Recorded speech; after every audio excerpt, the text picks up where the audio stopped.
I'm sorry, I'm not in like a closed office. If people walk by or you hear stuff, I can't do anything about it. No problem. Hey to everyone. We have just gone live. If you are watching this after the fact, feel free to scrub forward 5-10 minutes and you'll get to the first story, and make sure that you wait until the end where we do a very special thing and tell the last story, and that's how we end the show. Welcome everybody. Thanks for watching. And I'm gonna throw it over to Mac in just a minute, and he'll start us off. And probably within 2 or 3 minutes of starting, Noah and Kay will show up. Let the tension build. Just let it build. It's great. Exactly.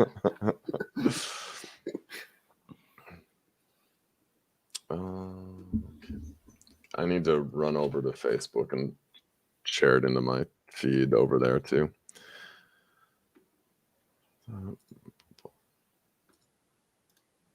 I like how you can run over and you don't have to move. Right. Really. You know. Right.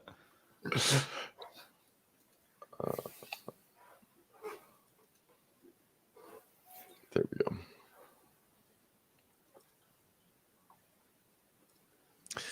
All right, and there's Kay. Hi. Hey, Kay. Hey. All right, and I'm gonna pop Mac into the main view and pin him, and he can start off our show. Hey, welcome to the Workshop Show, where we have one treat and one little magic trick after the other for you.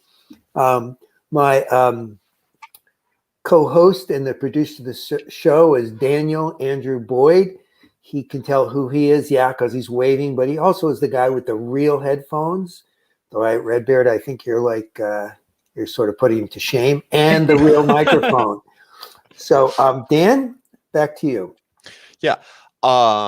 We are Storyluck. We are a 501c3, and we're here to promote storytelling in every way possible. And we're doing that today by working with the streamer Redbeard. He's going to tell us a story. We're going to workshop it and feedback it. And Mac's going to explain the rest of the show. So we're going to start out with a crew introduction. We've got our steadfast and steady crew here today, and we're going to use a prompt. And if you're on the chat or anything, we'd love to hear how you respond to the prompt.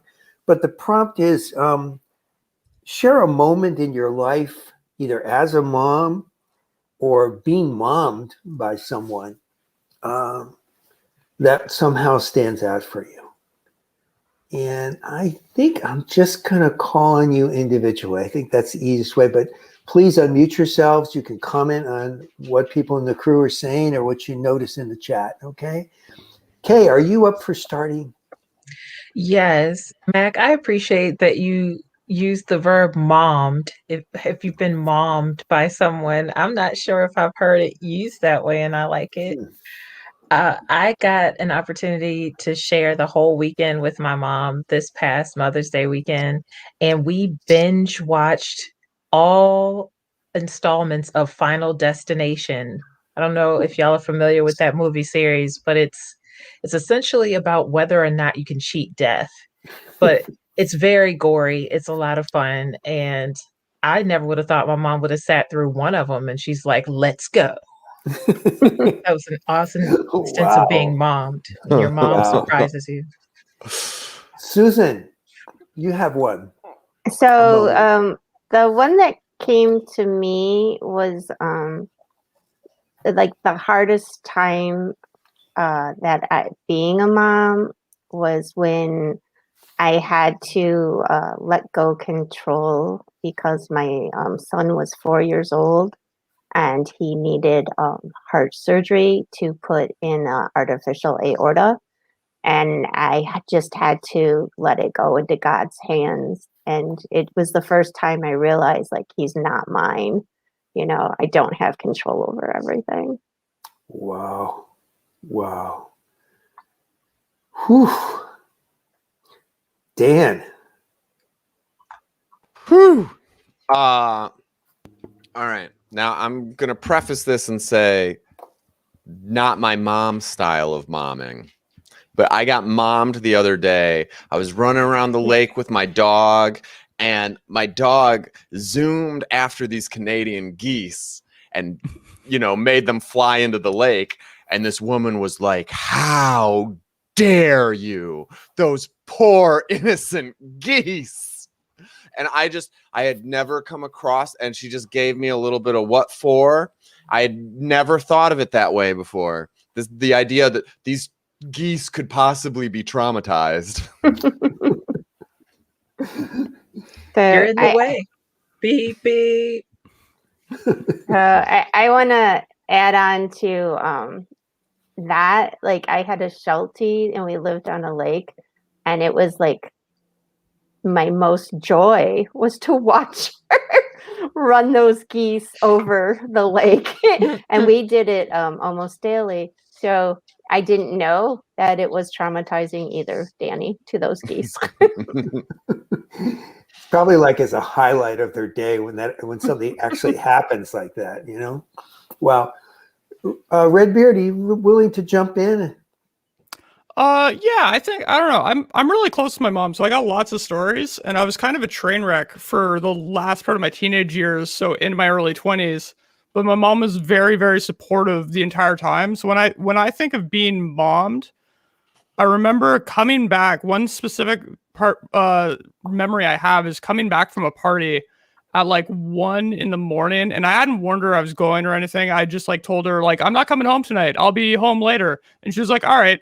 I showed back home at like 1 a.m, very inebriated, and my mom had accepted where I was in my life at that point. So she wasn't going to shame me or anything. All she said was like, "There's burgers on the counter if you want." I was like, "Yeah, I do want burgers."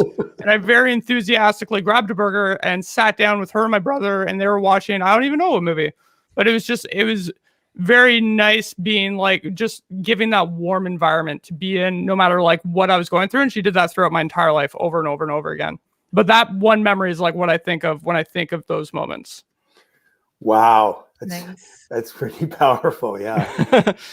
So I've got one about my mom. It's kind of a compilation, I guess, but my mom was orphaned when she was 14, and she put herself through business school at night, Wharton Business School, and then she went on to law school. And she was so naive that when she went to Brooklyn she was in New York and taking the ferry to Brooklyn. This would have been back in the 1930s.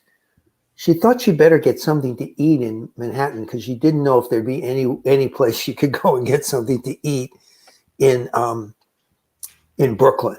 So, but she like, one of the things was she didn't want to hear you complain about anything. And she'd say things like, "That and 15 cents will get you on the subway."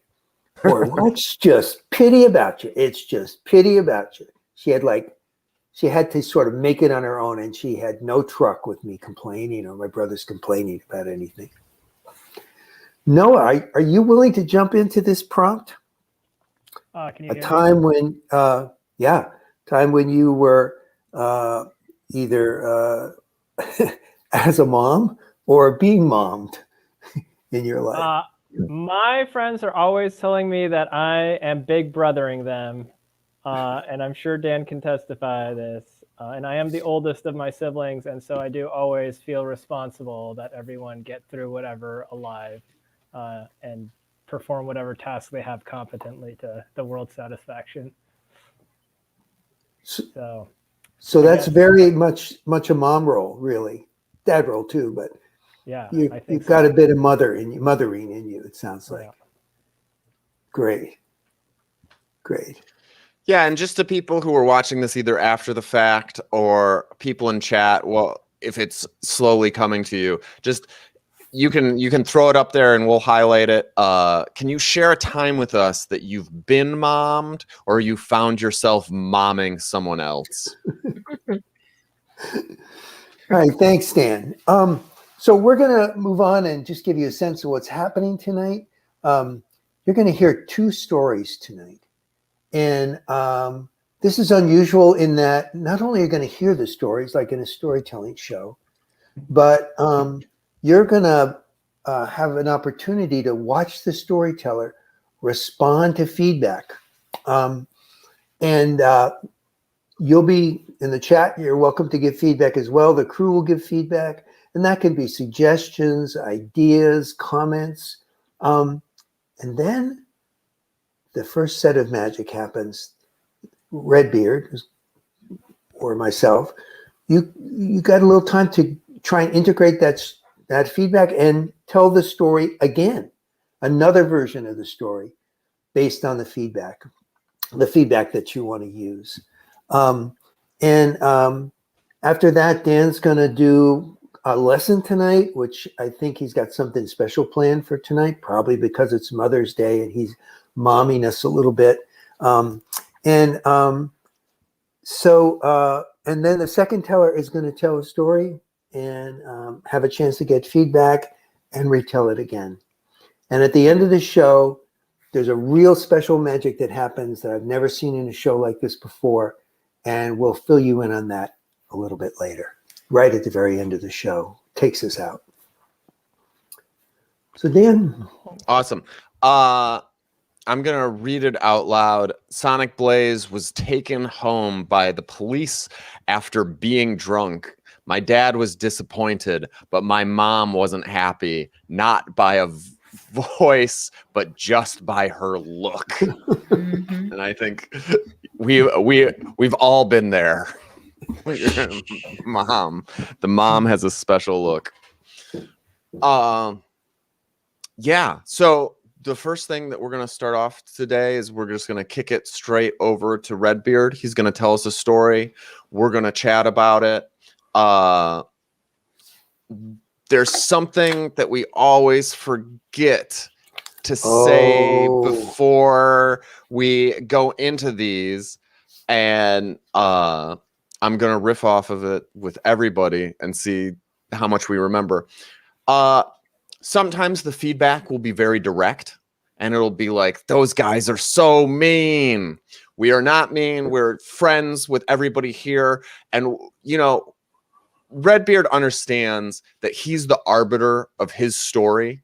And if he doesn't like any of the advice that we have, it's bad advice.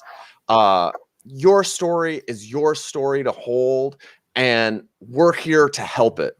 And sometimes if you give direct advice, you can do harm to it, but not if the storyteller knows that the story is his and that he gets to do with the advice what he wants to do with it. So if it resonates, then great. If it doesn't, toss it away. And we all in here understand that. If it was with a bunch of strangers who didn't know each other and didn't have like a little back and forth and conversations beforehand, we'd be much more light-handed and gloved with it. Does anybody have any other things to say? So Dan, you've done sort of long way around. Kay, you've got a little jingle that just puts all this together in about 33 seconds. Oh, I thought Dan was very comprehensive, but I'd say, you know, don't worry what you're about to hear. We're going to give you some feedback, but it's about the piece and not about the person. So it's not going to rhyme because I didn't put it in the right order. But yeah, if anybody in chat wants to join in and give their feedback in chat, please do. You know, we want to share love. We want to share the love of stories here. So it's not to hurt anybody's feelings when we critique, because it's all love. Thanks, Kay. That's free verse when it doesn't rhyme. The poetry. Still poetry. Still All right. poetry. And for some sort of prose poetry, we're going to hear a rough draft here of a story that Redbeard's going to share with us. I'm up. Okay. I have a story that I've told many, many times, and I never felt like it I feel like it's got issues. I feel like it never lands quite right, but I think it's a really good story for my life. I used to pack parachutes. That was like my very first job. My dad decided when he was around 40 that he didn't want to do his job anymore, so he became a professional skydiver parachuter. And so I got my very first job editing videos at the drop zone. When I got old enough to pack parachutes around 16, I started packing parachutes as a full-time job. I was working out in Montreal where I worked packing tandem parachutes, the parachutes that like hold up 2 people at the same time. And I would pack about like between 40 to 100 a day. So it was a lot. We'd pack like 10 parachutes an hour, which doesn't sound like enough time to pack a parachute, but you'd be surprised. And it was my birthday. And so I went on a skydive with my dad. My dad was a tandem master. So he was actually strapped to my back and he was the one controlling the whole experience. And we just so happened to grab a parachute that I had packed.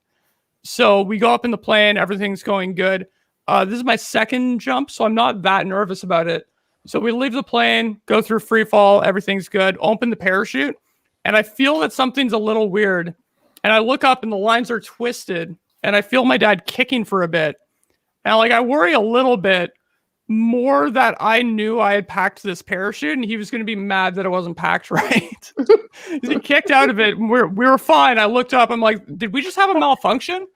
And he goes, yeah, we had a little one. I was sorry. This is my bad. This was me. Wow. All right. Boom, boom, boom. Redbeard. Oh my gosh.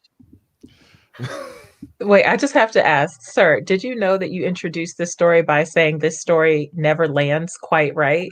And it's a parachute story? I used to be a stand-up comic, so I'm like I've got a very high bar for how I want my stories to go, I guess. I just feel like there's something, it's not quite, there's too much like lead up or something. No, but she's pointing out, do you understand that it's a pun? Oh, no, I didn't. It's like, this is going dark. Good, like, maybe I should write that down. Yeah. All right. So this is super fast. That's great. The thing that is sort of our 501k method of storytelling, our number one first question is, how did it feel when you were telling this story? Are there things that you noticed? I feel good. I felt like I said too many times, realized about halfway through, stop doing that. And now I'm doing it again. But it feels good. I've told that story many times in my life. So it kind of is almost locked in. So it doesn't feel, it's like drawing on material almost at this point. It's very comfortable. Yeah. It's interesting. It came across that way. I think that's astute that you said that. It seemed very comfortable in your telling.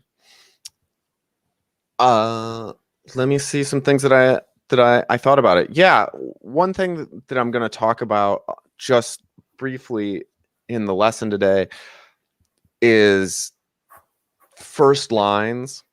And yours started off for me, I used to pack parachutes. And this is a great hook for a story. You know, you can say that dramatically and people are going to be like, oh no, what's this going to be about?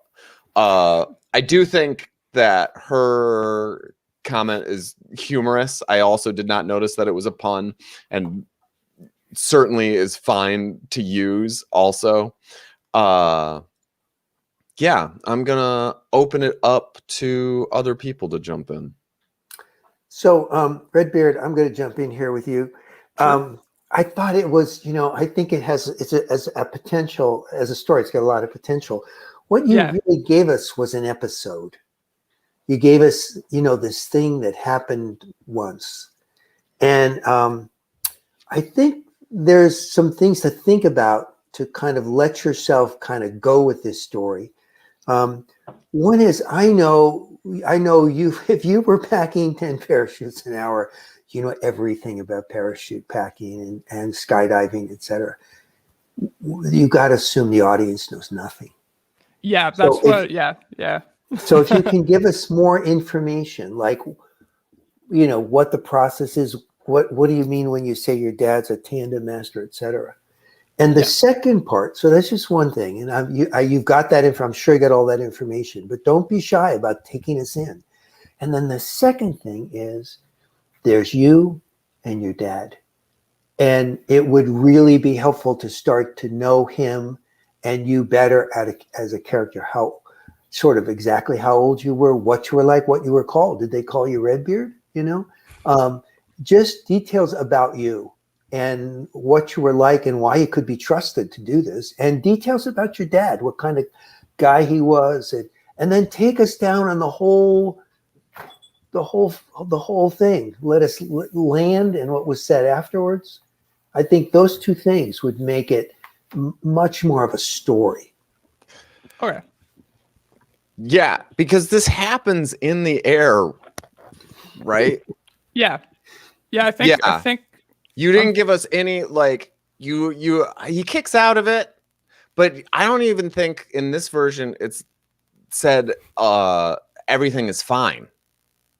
I mean, obviously you're here and alive and you're telling it in a certain way. Yeah. There's another thing that happened on that jump, actually, I can add. I forgot about that. Yeah, tell us. There's later on, when we were steering the parachute, he let me steer it with the handles, and if you pull a handle and just yank it down, the parachute will spin really fast. And so I just yanked it down, and then I just held it, and we went around like once, went around twice, and then I just like felt my arm just like yanked back up. I was like, "What happened?" He's like, "You were about to collapse parachute. Like that would have killed us."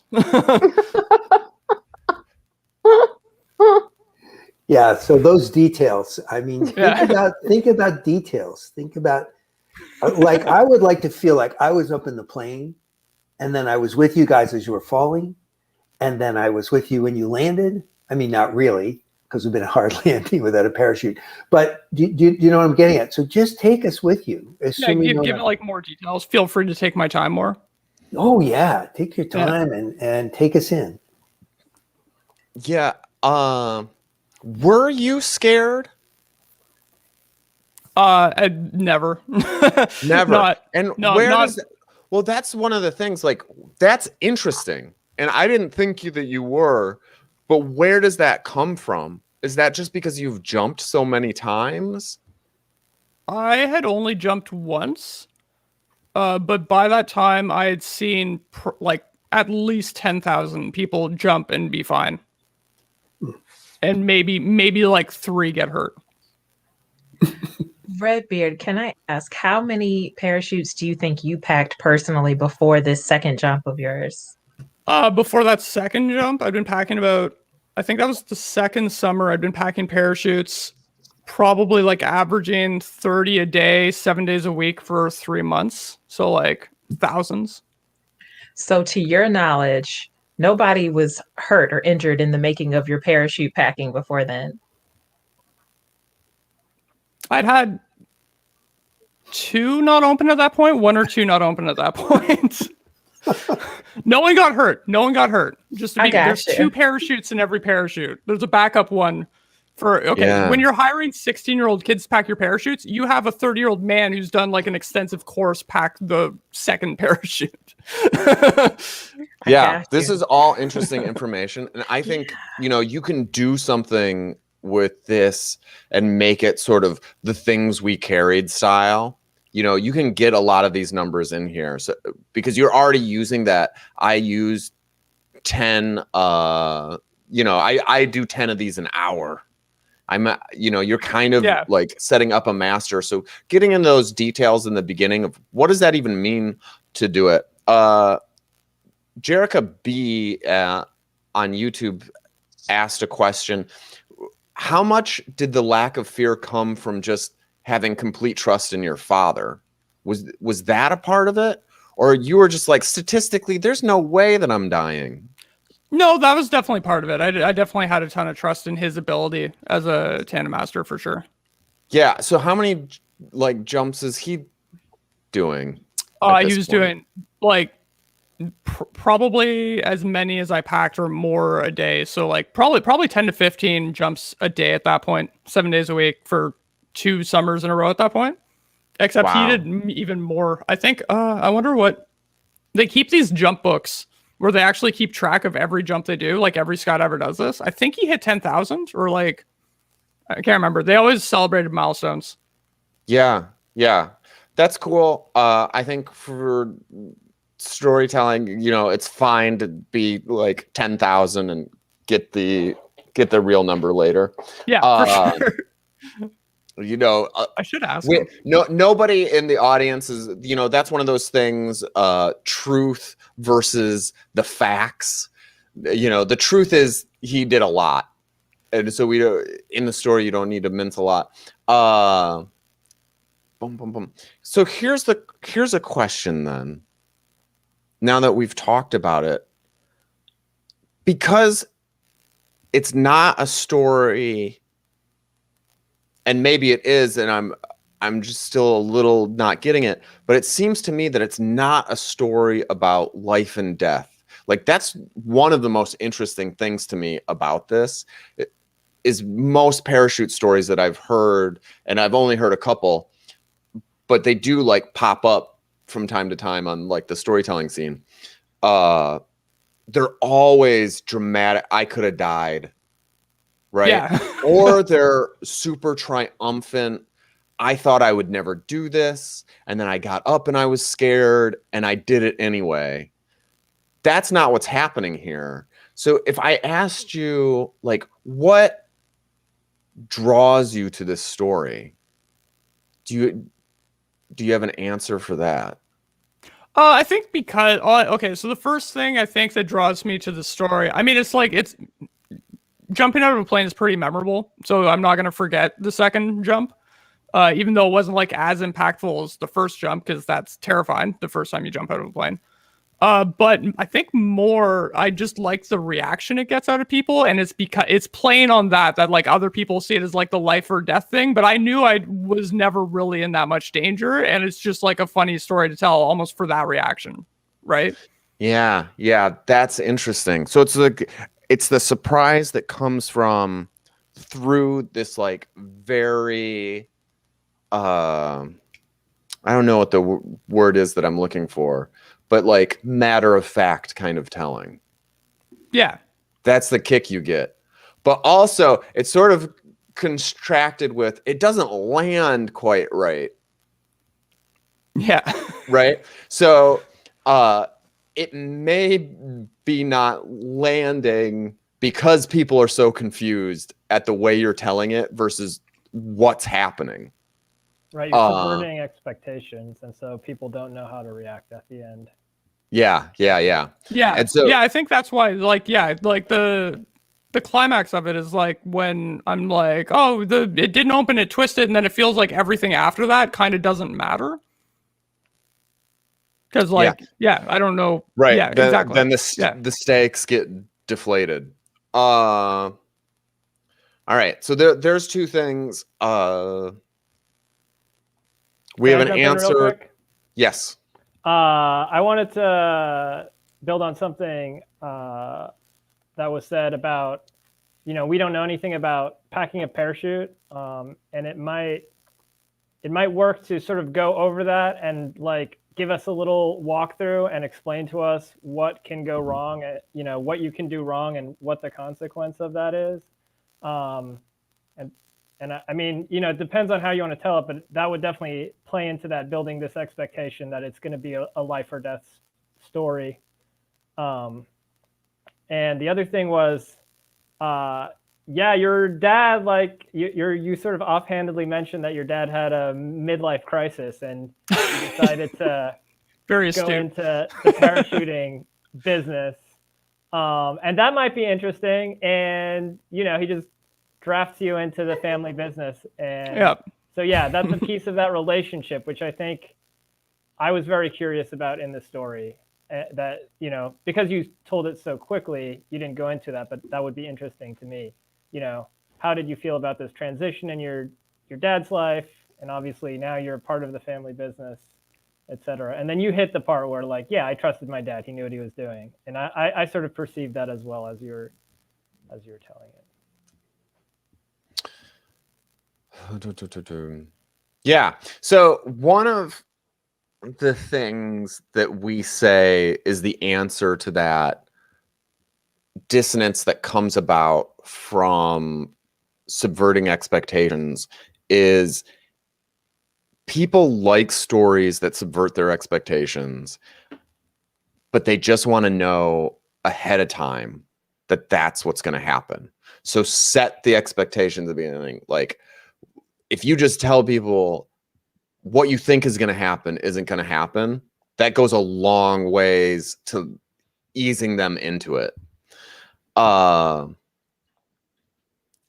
don't know if in this version it'll be something to try out to see if that,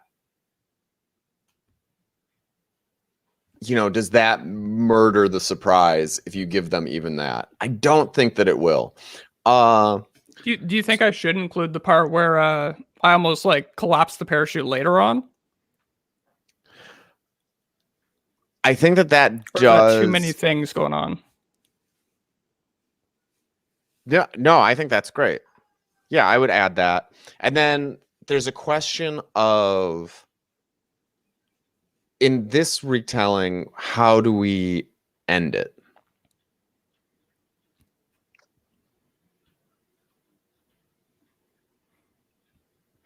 Right? What is the thing? So you're telling it because it's memorable. You're telling it because you like that in this story you had this life or death moment where you felt completely safe. Even, Yeah. some of that statistics, but really you were in a lot of danger. You could have died. How do we impart that takeaway? If that's what it's about, that sometimes, there's a fight, there's a flight response. And sometimes that fight is, I'm just going to be super cool and just do the instructions as I know how to do them. Does that ring true?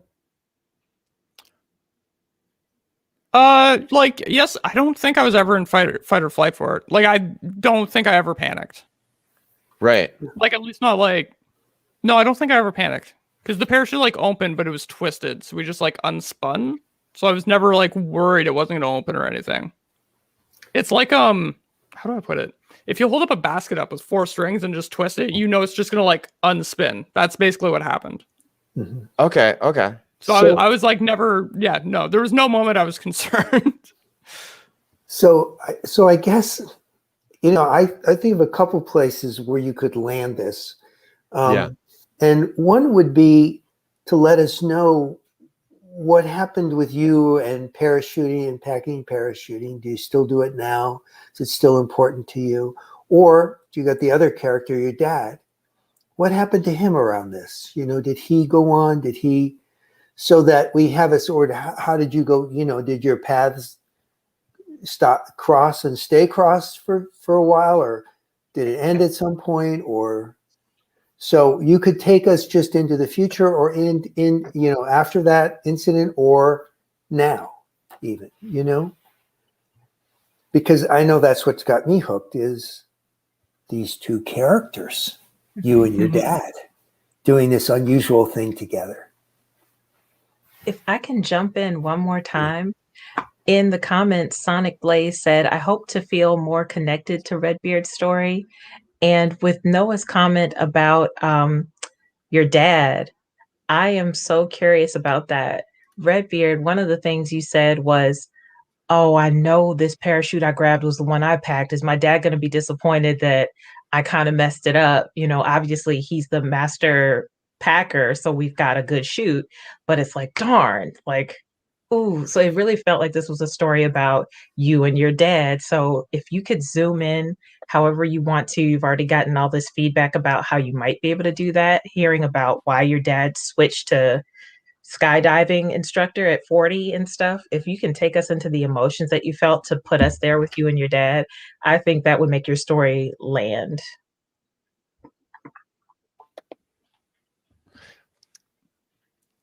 Yeah, can we? Sorry, I'm thinking a lot. Yeah. Let's just, because the story was short, we've got a little extra time for us. I think we've given you a bunch, but let's explore that in real time right now. could you just riff about your dad and what it was like to have him be like, you should work with me at 16?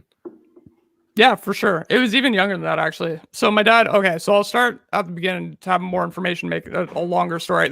I felt bad. I thought it was a short story because you gave me a time thing. I'm like, this is a good story, though. I felt this is a good story. No, this is perfect. This is perfect. Yeah, just riff with us.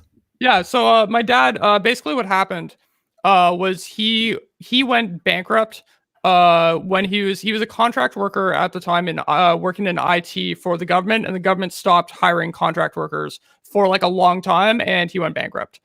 And so he decided that he also had like the midlife crisis around the same time because he really wasn't happy at his job.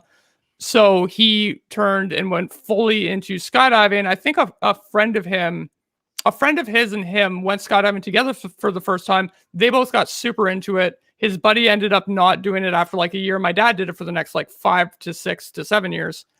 And yeah, and then so he did that all the time. We'd end up hanging around the drop zone when we were on our weekends with him because my parents had split up, and I'd spend every other weekend with my dad. Every other weekend was just always spent at the drop zone.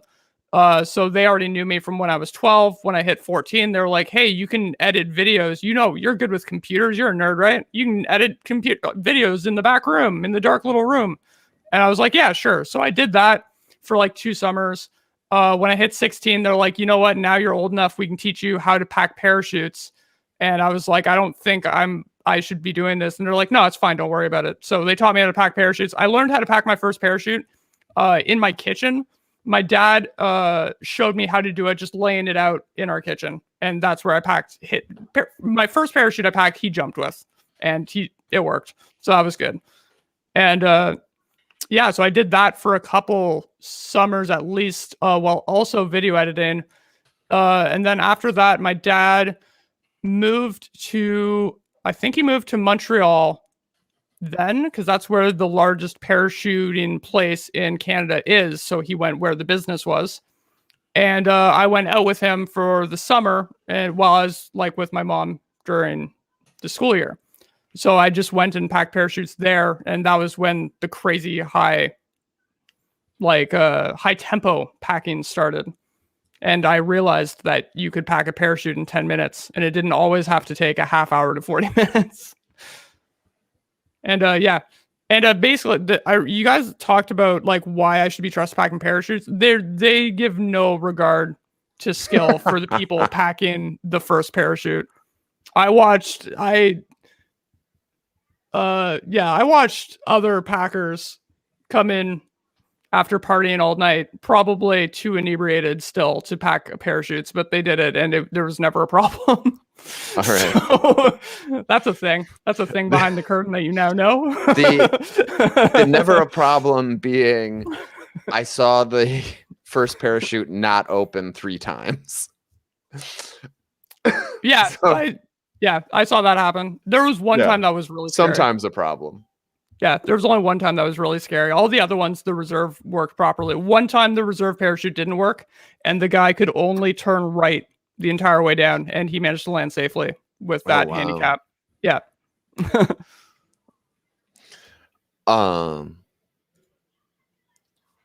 Yeah, Sonic wants to know, is there somebody who comes in then and checks it after? Or is the check just the second person who packs the second one? What do you mean? What do you mean checks for packing? Like, does anyone double check your packing? Yeah. It's impossible because you pack it all. You do all the folding and making sure that there's 4 sets of lines. You have to make sure each set of lines is separated, and then push the material in, and then you fold it up into like a cocoon on the ground, and then roll it up into like a tiny square like this big, and put it into a bag, which you then tie up inside the rig, and then you got to pull it shut. Once that's all done, there's no way to double check it. It's just like it's in there and it's gonna open or not. How much? That's great information. How much does it matter? Like, do they tell you, like, if you fold this incorrectly, it won't open correctly? Yes. But It's very weird because they Yeah. normally open well, like even if you don't do anything. It's more like you're doing like every little thing you can to improve your odds, right? But Right. there were also skydivers that everyone thought were completely insane who wouldn't pack their parachute at all. They'd throw it on the ground, roll it up, put it in the bag, and go back. And they'd be like, that guy's going to die someday because he never even tries to pack his parachute. Got you. I Yeah. think that those details are exciting. And I think that those details, what Max said in the beginning, you know, we don't know anything as an audience. Like, it's sort of boring to you because you did this a whole summer and you were packing 10 an hour, but we've Yeah. never packed parachutes. So like, that's exciting. And if you can get to be that kid who did that for the first time before you were bored of it and you were like, I got to do this right. Oh my God, I got to do this right because every percentage counts. That's going to raise, you know, our heart rate a little bit. And I think you can still be, when it happens, that it comes out twisted, you can still be, it's fine. Yeah. Yeah. Well, yeah, because that comes more from, should I put into video editing then? Because that's where that comes from, of knowing it's fine. Because I'd see like so many parachutes open in the video that I'd already seen that happen before, like so many times. Yeah. I think that what do other people think? I think it clutters it a little bit. Does it clutter? Just- Yeah. I think so. I think it's enough that you can fill us in what you know kind of as you go along, but I don't think you need to bring that in. I Okay. think you've got great material. If you could help us understand the packing and then the whole scene, and then your dad going bankrupt and going through a divorce and you being, you know, all that stuff is kind of important. You know, how this was a way you got close to your dad, you know, and what he was like. I don't have any image of your dad at all. He could be 5'5" or he could be 6'8", you know? So, Yeah. In this version, so he starts off with his dad. Let's give like a little bit of like guidance and framework here. So he starts off with his dad. Give us an image there. I think you can still use that opening line. I used to pack parachutes. I did it because my dad, I mean, that's sort of how you went into it. Like, this is because my dad got into this because, you know, and he got into it for these reasons. My dad's this sort of guy, and you describe him, right?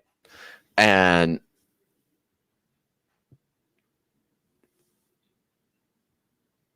then, you know, in this version, it's about how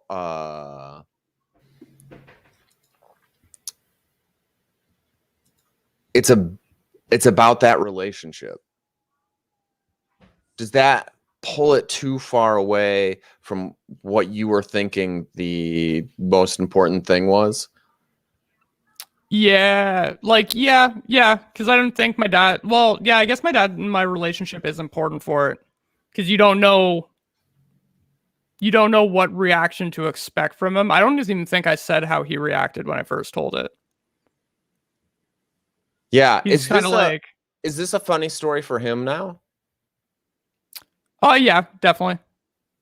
Yeah, there might be a way to end it, right? We land safely, and now this is the story that we both tell at like parties about our near death. Yeah. Yeah. Does that give you? Okay, so this is just, a lot of times it's just playing with it, and you know, it doesn't make it better. We start cluttering it up, but you just see things that you like, right? Like, that's just part of the process. And then afterwards you're like, okay, I can reshape this from here. And I think that might be what happens with this version. So you're going to start with your dad. You're going to give us more description of what he looks like and sort of emphasize that relationship between you and him and why you're working there and why he got that job and why it's important to you to be close to him. And then you do the jump section.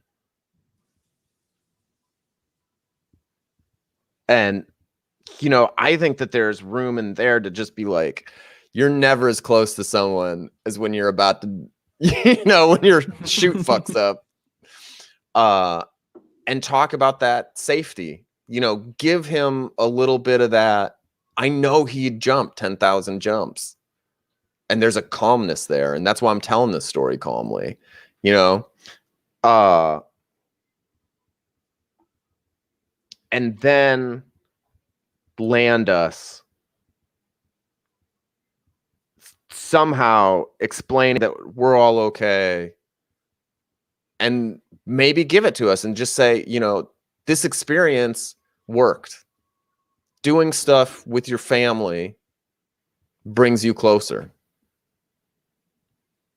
Does that feel? Yeah, I guess. Yeah, it's a very feel-good note to end on. Yeah, I mean, so we're going to give you some time to Okay. contemplate it. The note that I'm giving there is specific, but it's just an example. I think the story is looking for some kind of denouement that we can sort of walk away from, some final image for it to land with us so we know how to feel about it. Yeah, okay. And that can be a million things. And as you're sort of contemplating how you'll tell it with this new framework, something might come to you. And it doesn't need to be the feel good thing that I just said. But what I think we need is a concrete image. Does that make sense? Yeah. Yeah, no, I think I actually have a concrete image. Okay, cool. So you can stay on with us, or you can sort of mute yourself and drop off, whatever is best for you. And we're going to do a short little lesson for today. Let me put myself up. I'm going to put everyone else into the mix in a second here, because we're going to do some back and forth. But I did say this short note. I really want to do a longer class on opening sentences, but I'm going to give people in chat and otherwise some little notes, some little homework, which I don't normally do. And it's just that the very first line is important. And I think it'll be helpful to go to your bookcase, get, 2 or 3 books, and see what the first line is.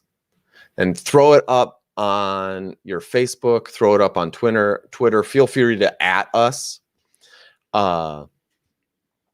And just ask people, would you read the rest of the book? You don't even need to tell them what the book is, but just see, because that first line is the hook. And then the story sort of carries you through. And then at the end, it's sort of just like marketing when you're telling a story, right? There's a hook, there's a story to get you invested. And at the end, you have an offer. That offer is usually the theme. This is why you came all this way to listen through all this story. This is what you get to take away. This is the gift I'm giving you.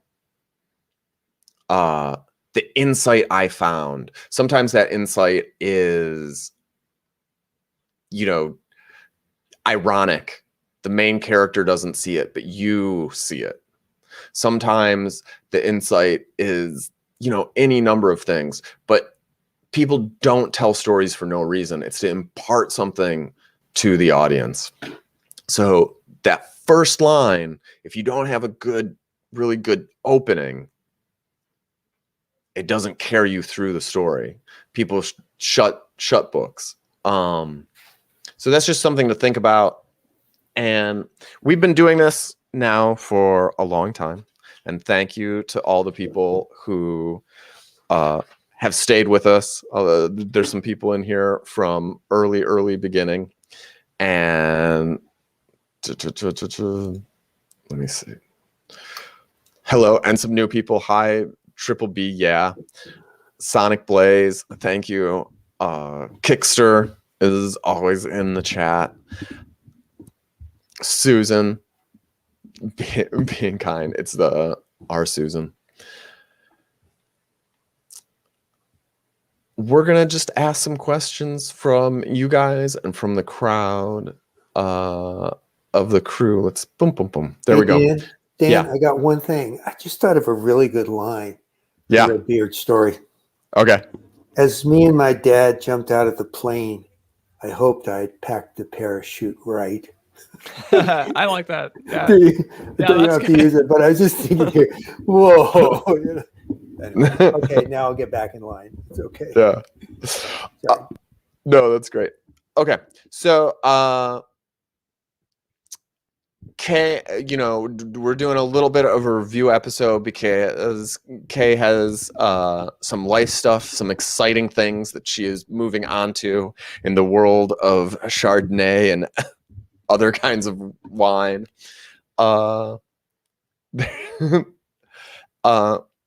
And I'm just going to start there and say it has been lovely working with you and telling stories and listening to your stories.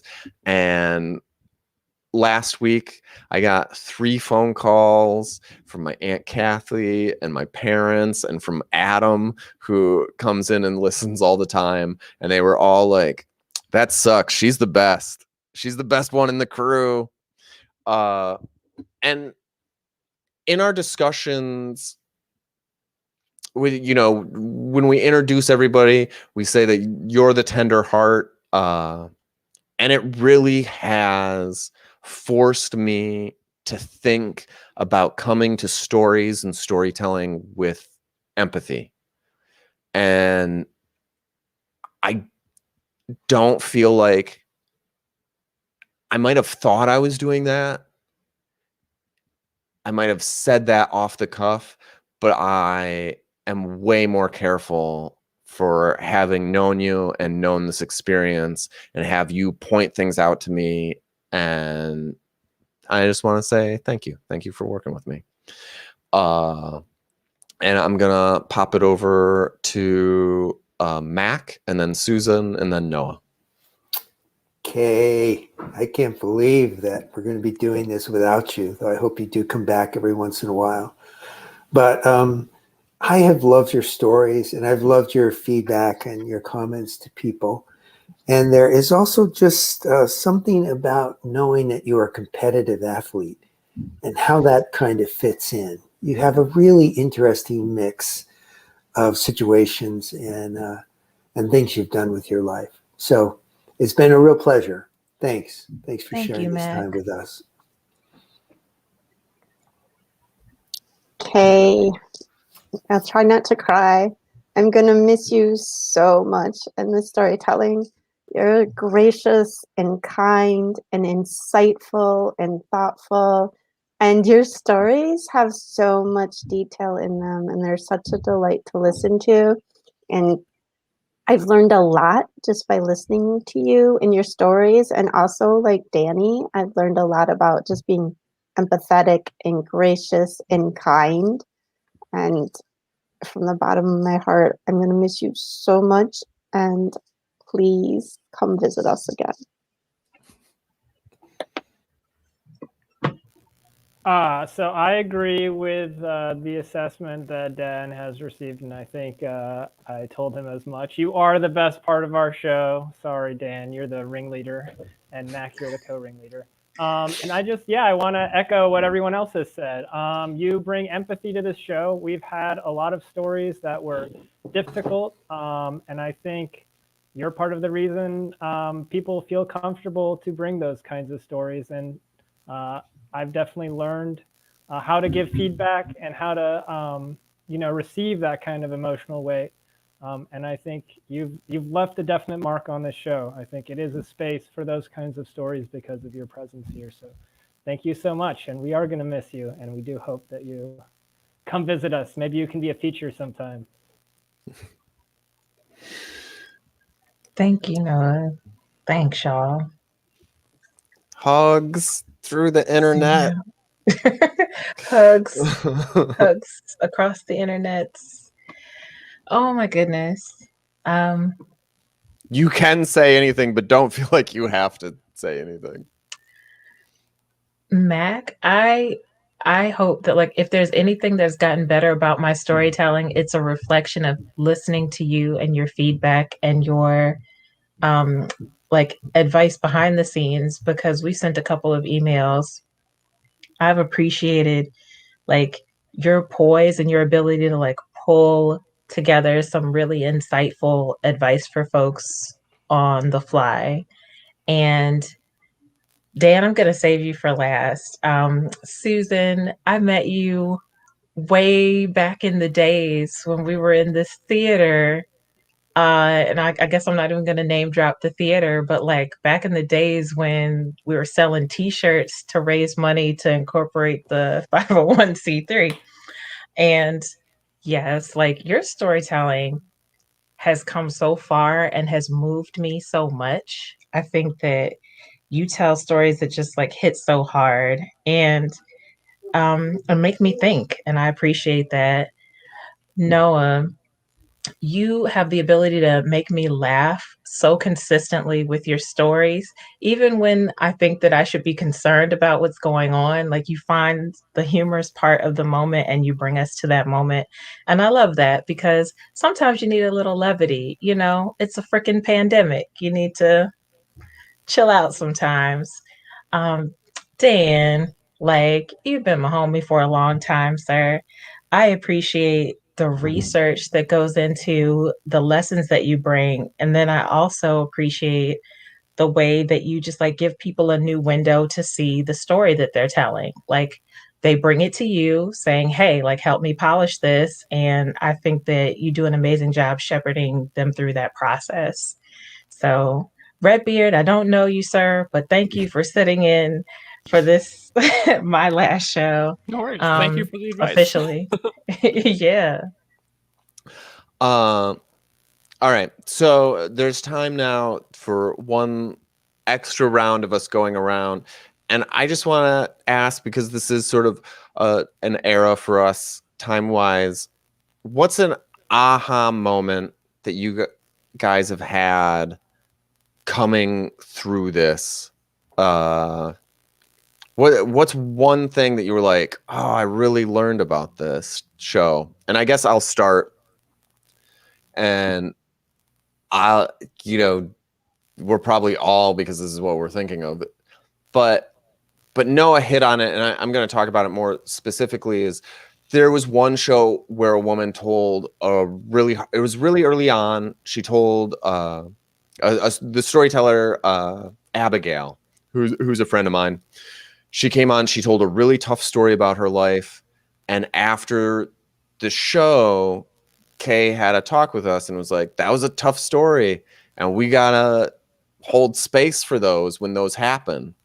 And that was a huge aha moment for me. And I'm in workshops either leading them or participating in them, and I've been able to take that knowledge, and when people have told tough stories and they start getting sort of direct feedback, I was like, whoa, we're going to take a minute and address that this was a hard story. And it's really done wonders for my relationships, and that viral bit of knowledge has sort of memed out, and now all these people sort of have that inception, and I see it. Other people step in and say, hey, we're going to address the hurt that's inside that happened in this story. And I didn't see that in my circles before. We would just talk about the story like it was a separate thing. And I'll just let people jump in with their aha moments when they get it. Dan, I just wanted to share that TJ touched on that for me at a time too. Like I think he and I both had like a moment where we were like, whoa, like this story that we're listening to is more than a story. So shout out to TJ as well, because he helped me, bring that forward because we're both on that same page. Yeah. Well, I'm always willing to jump in. Of course, one of my favorite moments, Noah, when I told that April Fool's story about sitting on the cake, and you, after having had way too much to drink, and you told the story from the perspective of my friend Billy Flood, and used Mac McDrunk and whatever. Anyway, it was just great. It was really deep laughter for me and enjoyment. Thank you for that. Yeah, I think the sort of two things that I sort of learned and realized about storytelling, because storytelling, it was not something I did a lot. I wasn't a storyteller. One is that, like everything, if you have a framework and you have a way of thinking about it, and that's something Dan talks about a lot, it's gonna help you express yourself, and it's gonna make it easier to tell those stories, whether they're easy stories or hard stories, and just practicing it every week and talking about it. So that was sort of I always thought of myself as a bad storyteller, and I working with you guys, getting your feedback, getting the chance to tell the stories has made me feel more comfortable and confident. And the other thing is just this like collaborative thing. Storytelling is better when you do it with people. It is a give and take, and stories evolve based on who you're telling them to. So those were sort of the two big like aha ideas that I've gotten from doing this with all you guys. Yeah, thank you so much, Noah. So I agree with Danny. It was pretty powerful, just that whole thinking of just don't like review a story. Like the story really happened to people, and take a moment and acknowledge that. And Kate, making sure that we did that was awesome. I also learned a lot just by listening to the stories, and especially Kay's stories, of the detail and that you put into a story helps the story so much.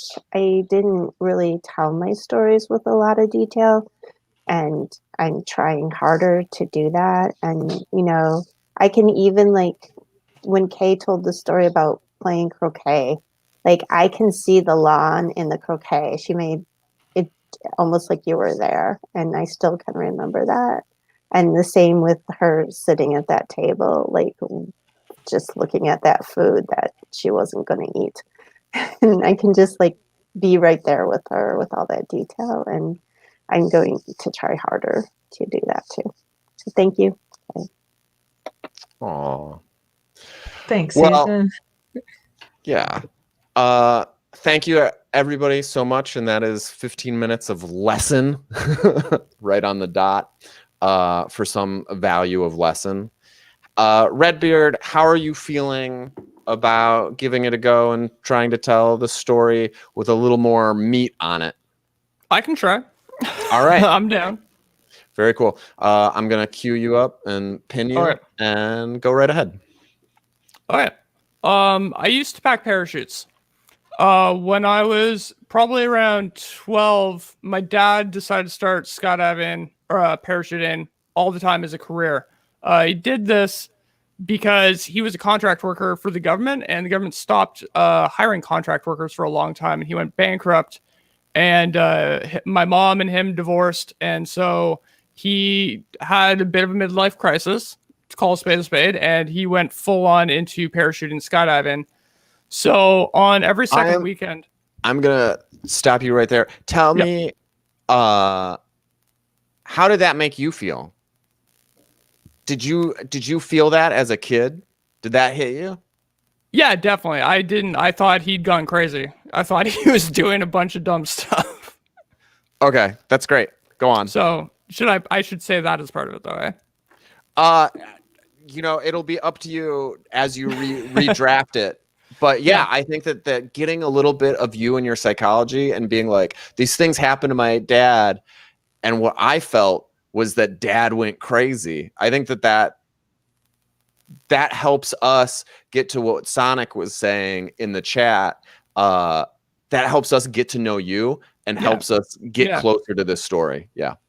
Yeah, okay. Yeah, that makes sense. Yeah, so my dad went crazy and threw himself into skydiving, parachuting all the time. So every second weekend, because we had the split schedule, having split parents, every second weekend I'd spend with my dad, and I would end up spending that on the drop zone, we called it, where everyone went to parachute. So everyone who worked at the drop zone, who hung out there, knew me like growing up from 12. When I hit 14, I started working as a video editor. When I hit 16, I learned how to pack parachutes. And I thought all this was cool. I still thought my dad was kind of nuts for doing this, but like how many kids get to be this involved in parachuting at such a young age? So I thought that was cool. And I learned to pack my first parachute in my kitchen. My dad taught me how to do that. He jumped with that parachute and it worked, so they let me keep doing it. And I worked as a parachute packer all my summers off school for 4 or 5 years. And a couple of those years I did in Montreal when my dad moved there, because it's the biggest parachuting center in Canada. So he went where the money was doing this as a career. And he also became a tandem master. So when you see those, when two people jump at a time and they're strapped to each other, there's the guy on the back who controls the whole experience. He's the tandem master. And then there's the customer going for their first skydive who has no idea what they're doing. He was the tandem master. So he did that a ton of times. I learned how to pack those parachutes because there's more money in it. And I eventually learned how to pack parachutes. It used to take me like 40 minutes, and I got down to like I could pack a parachute in 10 minutes and pack like 100 a day while I was working there. So I did that for 2 summers in a row. And it was just like another day working there. It happened to be my birthday.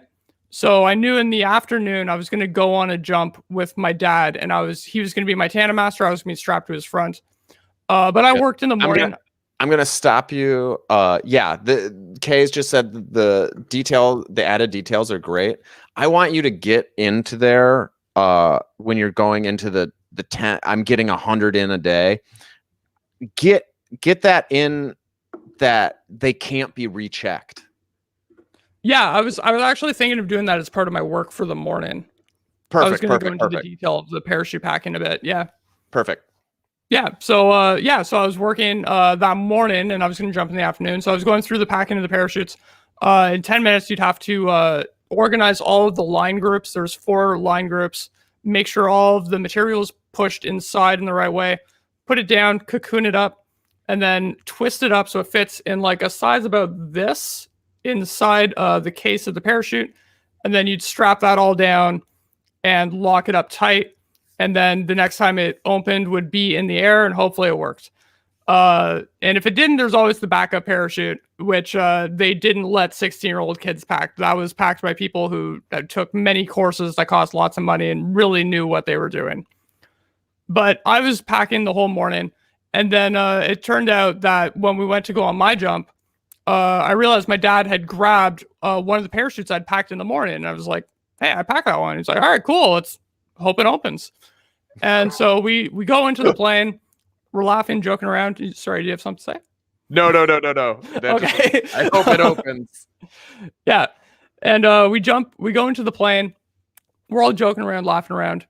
And then we get to altitude. We jumped from 11,500 feet, which is gives you about a minute of free fall. So I had a minute to think through the steps of packing the parachute and think about if I had done everything right. And he opens up the chute, and it turned out I hadn't done everything right. And the chute had come out twisted. And so I looked up, and I wasn't worried because I'd seen this a million times before, but I looked up and I was thinking like, oh, he's going to be mad at me. I screwed it up. And he kicks us out. We untwist, and then we're fine. And I look up at him, I'm like, did we have a bit of malfunction? And he goes, yeah, just a tiny one. It's nothing to worry about. And I said, oh, I packed this one. And he started laughing. So he wasn't mad. So we started playing around under the canopy, doing some fast turns and stuff, and he actually let me control flying the parachute, and he showed me how to do a very fast spin with it. And so I grabbed the handle, pulled it down as far as I could to do the fast spin, and I just held it to see how much I could spin it. After about like 2.5 spins, I felt my arm just get like ripped up. And I looked up and like, what's going on? He said, okay, well, if we'd kept spinning like that, you would have collapsed the parachute and that would have killed us. I was like, oh, my bad. So he didn't let me fly it the rest of the way down. But we landed safely. And then that night with beers around the campfire, he told the story to all of his buddy skydivers, and they all thought it was very funny. Yeah. That's great. That's great. Lovely all the way through. Great job, because we gave you, that's a lot of notes. Yeah, no, it was, yeah, when you were telling me, I was getting quiet because I'm like, there's a lot I'm trying to keep in here right now. But that's good. I did really want to workshop the story and flesh it out more. Yeah, I think it did a great job. One thing I noticed in this telling, you did this part where you said, I had a minute to think about packing this, and you gave it a space and let us sit with it as you were free falling, and whether that was intentional or you were just like loading up the rest of the story for us, it really worked to raise that dramatic tension. Yeah. And Chickadee says they also agree. Yeah, Chickadee's my fiance, by the way. Oh, that's awesome. That's awesome. Yeah, and using pauses and pacing in this story, there's lots of places for it, and you did it perfectly there. That was great. Thank you. Awesome. On to the next section of our show. Mac is our next teller. All right. So one caution, this story is going to be a lot about underwear. And, you know, if it's something you feel like you can't tolerate, you can just, you know, turn it off. So I'm in my bedroom just a couple days ago here at home. And it's one thing I love about the bedroom is when I wake up in the morning, I look up and there's this fixture I had when I had my first bedroom, when I was probably about 14, first time I had my own bedroom. And it's like a globe. Don't they call those globes anyway? But it's like a slice of a globe, and there's a ship's wheel there, and it says north, south, east, west. And I love just looking at that because I was sort of inspired by that to be like an adventurer when I was a kid. So it's the first thing I see when I open my eyes in the morning. But this particular morning, a couple of days ago, I've got my butt against the bed, and I'm putting on my underwear, and I realized I've put it on backwards. There's actually a little white tab that if it's on the left, you're okay. I get left and right confused. So I put on my underwear, and you know, I used to wear boxer shorts, and boxer shorts are easy to know which side the fly's on. They were big boxer shorts. They had like stripes or solid colors, like just a tame looking blue. And they were, you know, I got them from Land's End, which was bought by Sears. So you get a sense of like, you know, how standard those were. But these were different, these boxer shorts, and I'm still trying to get used to them. And actually they're called boxer briefs. And I got them from Duluth Trading Company. And they're black. And they're kind of tight, and they're kind of hard to see actually where the fly is on them. And Duluth like sells what they call workwear. So Duluth Trading is right across the band on them. And these particular boxer briefs have something they call a bullpen, which is in the front of the brief. As they say in their ads, it lets you swagger without the swing. So, and as I'm struggling with these, I'm thinking, you know, my little brother Johnny would be laughing about this right now, me struggling with my underwear and whatever. And I had to make a change to this other kind of underwear because I actually started about a year ago to drip a little bit, which is really troubling if you're wearing those big sort of bloomy boxer shorts, because the first time you hear a drip, you feel a drip hit just above your kneecap. Wow, you need to do a little containing. And also because of that, I decided I needed to wear a pad. And so I did, it's a little embarrassing, but I did some research and I found something called Tenna for men. And it only needed light because, just dripping a little bit. And they look like these pads are black, so they fit in with the black boxer briefs. They don't like stand out, which I like, just for my own, feelings. And they look like little Star Wars fighters, like swept wing little fighters. It has these flaps on the side that sort of keeps everything under control in that bullpen. But when I got them and I looked at the box, I thought, oh man, this is not good because there's light, which is what I was using. But then the next absorbency is moderate, and then maximum, and then super plus, which I think is more like what we used to tell the kids were big people underwears, those pull-up diaper things that they would graduate to from the other kind of diapers. And the box has a warning on it. It says, caution, this could catch fire if it's exposed to flame. Now, I don't know why they have to have that on something that you're moderately getting wet as you're using it. But I can just hear my brother just laughing at me as I've struggled with this kind of aging kind of thing. And about 3 years ago, we're at the Mayo Clinic. We just come out. It was a cold March day, and we were bundled up in our fleeces. And he started laughing, and he said, "Hey, you're the one who's going to get old and feeble and decrepit. I've got my ticket out of here. I'm going to check out early while I'm in my prime." Well, Johnny, my little brother, 2 years younger, and we shared a bedroom all the way through elementary school. We had our beds close to each other, facing in the same direction. We, in our beds, we'd go in there and we'd play cowboys and pretend we were at our buckboards and sitting on our beds like we're whipping the horses. And the way you got up to that bedroom is you went up the stairs and made a turn at the landing. And Johnny and I used to take turns standing on the landing. I think we would take a lamp and shine it up on ourselves. And we'd take turns singing "God Bless America" in a very Kate Smith kind of voice. I was that close to him. We could do that kind of stuff. And I was into being a priest too. And I had a cup that my mom had gotten at basketball camp with her name on it. And that was the chalice.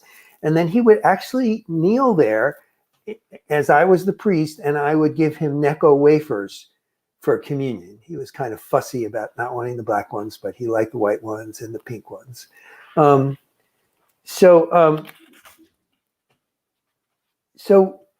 the place we come out of, the Mayo Clinic, he just met with this doctor who was wearing a tweed sport coat. He's probably in his 50s. He had a nice tie and these black, serious rimmed glasses. And we'd been in there looking together at the PET scan and Johnny said to him, and this is Johnny, he's wearing his preferred gray t-shirt, sagging at the neck with a pocket. And in his pocket, he's got his notebook and like receipts from Walmart or something like that. And he's kind of gotten a big belly, so he wears suspenders to keep his pants up. And Johnny says to the doc, "Well, okay, now tell me what's going on now that you got the PET scan." And he'd slowly begun to lose his voice a little bit. And the doc said, "Well, see these red spots here? That's the cancer in your lung. And that's why you're having trouble speaking and starting to pinch the nerve. And then see this little red spot, that means it's gone up to your rib, and then another one down in his pelvic area, some bones in his pelvic had the cancer. he gave very detailed explanation, and my brother Johnny just kept nodding. And finally, Johnny said, well, Doc, could you just kind of sum it up for me? And the doc looked at him. He said, well, to sum it up, you're fucked. And my brother just began to laugh. I mean, you know, he was that kind of guy. He liked you to talk to him like that. But the reality is that he had stage 4 lung cancer, and there wasn't much he could do about that. But he was laughing at me because I was going to get old and feeble, and he had his ticket out of here. So as I age gracefully, I think of my brother. I think of every day, but I think of him these times. Like I got a new right knee replaced last year, and I had an operation this year so that I could restore the strength in my stream. I actually now have an arc when I pee, you know. I still have to bring a pee bottle with me, especially in the car, but I've gotten good with pee bottles. I have a wide mouth one. It's called a water box. It's light purple. It's like a regular water bottle. It actually noticed today when I was looking at it for this story that it has a water buffalo on it, you know, just the head of a water buffalo. So I think, wow, if somebody could hold their pee, it's probably a water buffalo, you know? It's not a good idea to try and use it as you drive. I've tried that. It's not great. You do really need to pull over. But in the morning as I'm getting dressed, I am struggling with my underwear and putting my Star Wars fighters into my bullpen. I can just sort of hear Johnny chuckling that he's right. He got to check out early, but I got to do this, quote, graceful energy, graceful adaptations. So Johnny got back and he started palliative chemo, they called it. They said, you know, maybe this will give you an extra year. It's not going to really kill this thing. And so he went to town. He went out to hunting camp and he was smoking dope with his buddies. He liked beer and vodka. And he's sort of like, he would eat whatever he wanted. He's like, fuck the calories, man. I don't have to worry about any of this stuff anymore. He's driving a brand new little ATV-ish kind of pickup truck he got on those muddy roads around camp and across the small streams that he loved. But on his birthday, I got a call that he was in the ER, and it didn't look good. And Darla and I were just getting in the car. We were in Chicago, and he was up in the Upper Peninsula of Michigan. We're just getting in the car to drive up, and we got the call that he was gone. And you know, when I'm in this bedroom upstairs, when I wake up on my right side and roll over, you know, on my right side, I see a scene through the window of a window frame that's supposed to be like the inside of a hunting camp. It's got like a pump shotgun, and it's got a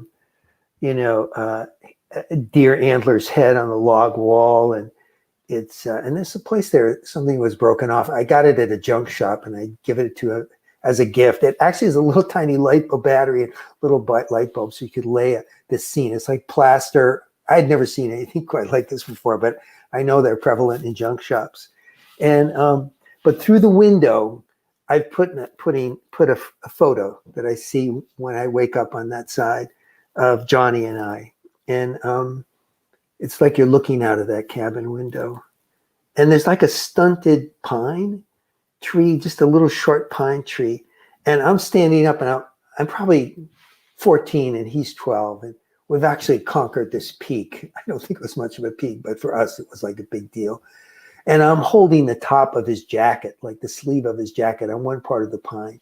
And he's sort of sitting awkwardly holding the bottom of the jacket. And the wind must be really blowing hard. And it's our victory flag, you know, his jacket. Like we made it to the top, you know, we made it to the top together. Lovely.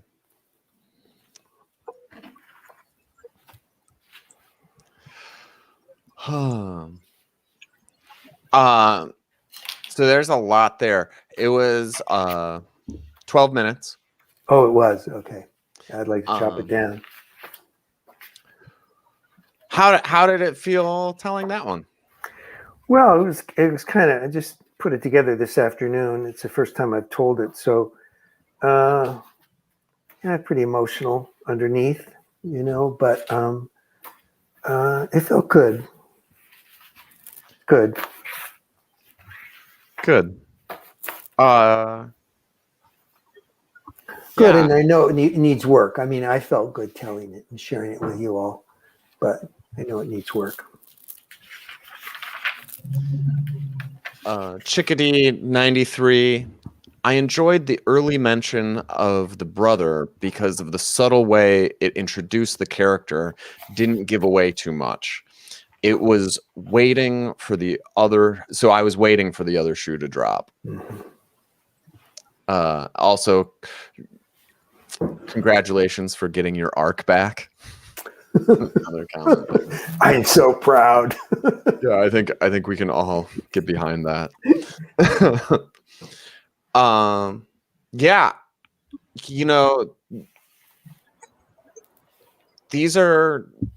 there's stuff in here that people go through and don't tell stories about, and because of that, there are generations that don't know what normal is, like doesn't know what normal is for growing old and getting older. And yeah, just as a good reason to tell a story is so people know what to expect, and not feel weird about it. So I think, I think my intention was first to just tell the story about the Star Wars fighters and those struggles. And then I realized, as I was just even thinking about it, I could hear my brother laughing, and that's what got me wanting to put these two together. And I think some of the questions I have is, could you really follow it? Did it work? I mean, it came in and out of the Mayo Clinic and sort of out of sequence. I was trying to break up my story of my travails with my brother and who he was. So just, both the structure, trying to do the structure of the story, what details could I take out? That kind of stuff would be helpful. Yeah, I think overall the structure is simple. You're following a straight timeline with the brother. You're following a timeline with you, even though they're sort of a little bit asynchronous as to when they're happening. But you are going back. Every time you go back to the brother's a little bit older than the last time you went back to him. I think that's true. Yeah, there's actually, it's not complete. He's older, but that outside of the clinic was after, the visit. And so anyway, I think I could do something with that. I thought that might be confusing, but yeah. So I would say for me, it didn't detract from the meaning of the story, but I agree with you that it was a lot of jumps. And I, as a listener, am into the idea of you setting time frames where, reminding me a few more times how old you are in each section would help me follow it. Dun, dun, dun. Things to cut down. It does feel to me that you've got repeating motifs, but I don't know specifically. I didn't have like a strong opinion, like this is the one you got to keep, right? You come back to the struggles. You spend a lot of time in the beginning with the various pants. And sort of like you said, that was the impetus, right? Originally. Now, when you were saying it came to me that my brother would laugh about this. Laugh at me. Yeah. Sure. That's a good clarification. When he brought that, did that come to you in this telling, like right now, or when you were working on it? Because it looked like you were like looking at notes, and that's just a curiosity thing for me. It came to me when the other morning when I was struggling with putting my underwear on backwards, my boxer briefs. Got you. Yeah. What everybody unmute themselves so that they can jump in when necessary. And Redbeard, feel free to add any comments that you might have. Sure. You're also part of this discussion. So Mac, thank you for telling this story. I imagine it wasn't the easiest story to tell. I've told stories I thought were a little bit embarrassing, but I feel like, this is a little heavier. So thank you. As far as the structure goes, I did not have any trouble following it.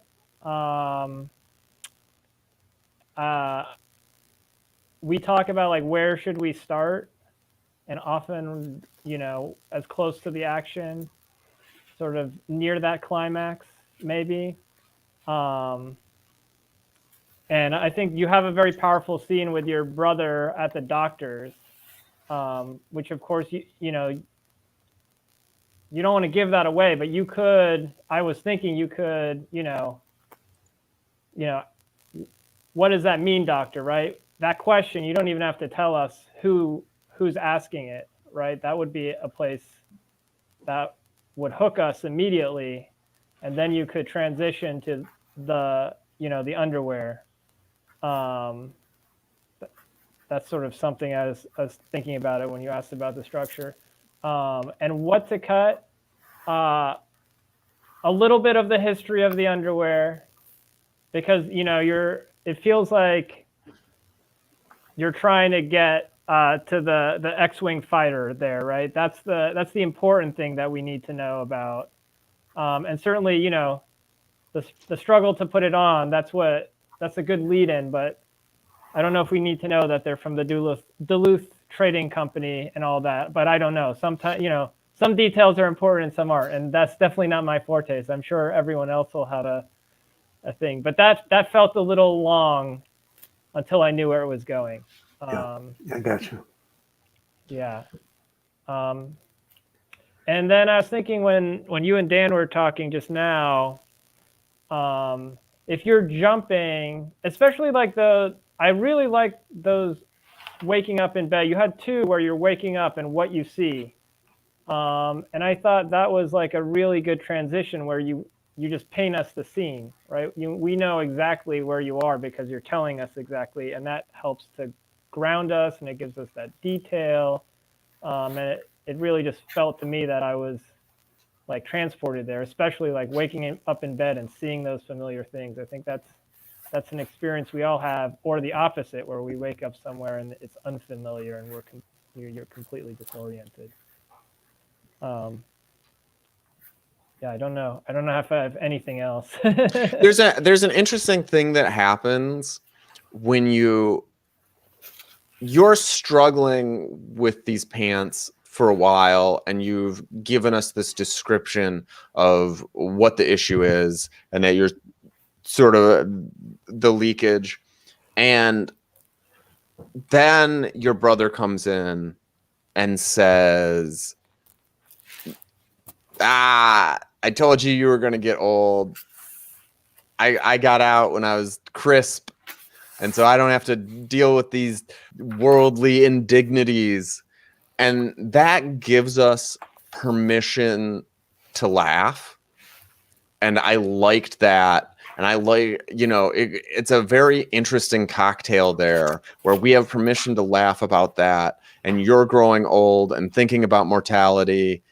And you've got a brother who has passed away. And that was just an interesting thing that happened in the story that I liked. Yeah, I really liked how the story, it felt like it dipped between like very light brevity and going deep again, but like you'd always let us like come up for air and not spend too much time like sitting with the darker part of it or the darker side of it. Not that it's really dark, but you understand what I'm saying. The serious side, I guess. The is sad way. part, yeah. Yeah. Yes, Susan, go ahead. I just want to say, Mac, thank you for telling the story. And I just felt like the closeness that you and your brother had really did come through in the story, even though he was, teasing you about getting old while he's dying. It came through how much you two really liked each other. And, even though you didn't say it, it came through that this was going to be really hard on you. And I thought you did a good job. Yeah. In the comments, David threw out that not only will people, we talked about telling these sorts of stories normalizes it, and so that people know that this is going to happen, they can have that expectation, but there's also always going to be people in any sized crowd that know what you're going through, and being able to articulate that for them is pretty cool. And he threw out that he also enjoys the Duluth Trading Company. Kay, do you have some thoughts? Early on, magical lines. Thank you, Mac, because this was definitely a tender story. And we appreciate like your lighting our way through the story. You started saying it lets you swagger without the swing. And I was like, I don't know where this story's going, but I like it already. That is a line. Yeah, just really great telling. I think that you did a great job of navigating your story and your experience of your body changing and your brother, and talking about the change that he experienced and the transition he experienced. And I think you carried us very well through the whole way. I would echo what Noah said, that maybe a few fewer details from Duluth than Sears, but I learned something about undies, and I think that's important. Right. Yeah. For the females in our group, let me ask that question. Does this elucidate the male experience? Did this seem like, oh, this is kind of foreign? I never thought about this. This was as informational as the parachute. You gotta fold it. There is a parallel between the pads and the parachute. Right. Keeping disaster from happening. And you got to pack them right. Yes, right. Yeah. We always Right. got that theme going, no matter what we do. Yeah, it is also hilarious. Like, don't set these on fire. Why would I? What am I doing with these? Where I'm Is it putting just my a setup balls for a next to joke? So open flames. You can make that joke. They say not flammable, but I might be too hot for these things. I don't know. I like that. Okay, I'm gonna throw that last thing out there. Mac, you're such a dapper gentleman. You've got like your wavy white hair and like your distinguished glasses. So for you to tell this story that's like very intimate and behind the scenes, I thought that was also surprising as an audience member. And I appreciated you giving us that window, so that idea of subverting expectations is there again. Like, it's what people see, and there's also what we experience. So thanks.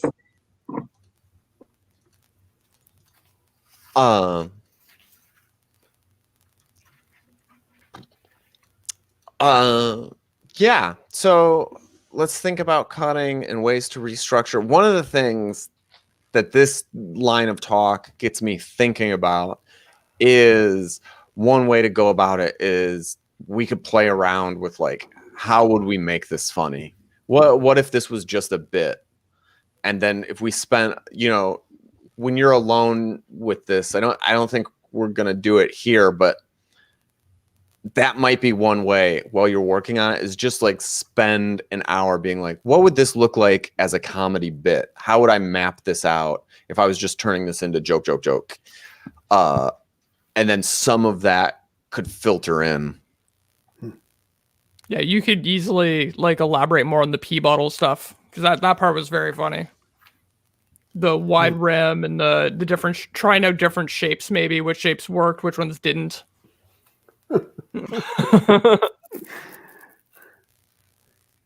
Yeah, I'm kidding. In my notes, I'm Xing things out here as we're talking. Great. Maybe try to funnel. I don't know. A travel funnel. I'm just gonna riff for a second. When I was in 4th-ish grade, I was on the bus one day, and this kid tapped me on the shoulder, and he was like, "Dan, did you pack a lunch today?" And I was like, "Of course, every day." And he's like, I need your water bottle. I need it." And I'm like, "Oh, there's not." I show it to him, and I'm like, "There's nothing left." And he's like, "That's perfect." And he takes it, and he pees in it. Oh. And he's like, "I'm so sorry." And he hands it back to me, and I'm just like, "I don't want this." And 2 days later, he brought it back, and he said he had his mom wash it in the dishwasher multiple times. And I remember walking home, and I left it in our dishwasher for a week. I just kept running it, and then I pulled it out, and I was like, "Nope," and I threw it away.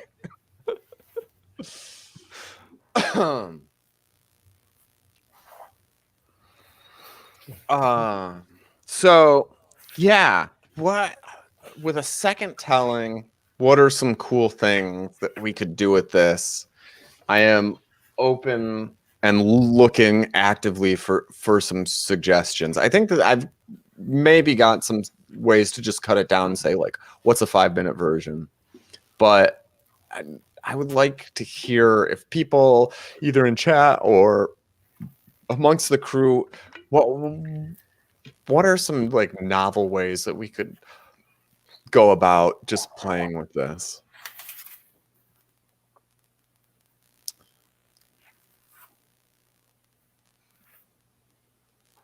Well, while people are thinking about that, let me ask Mac the main question, the MIT.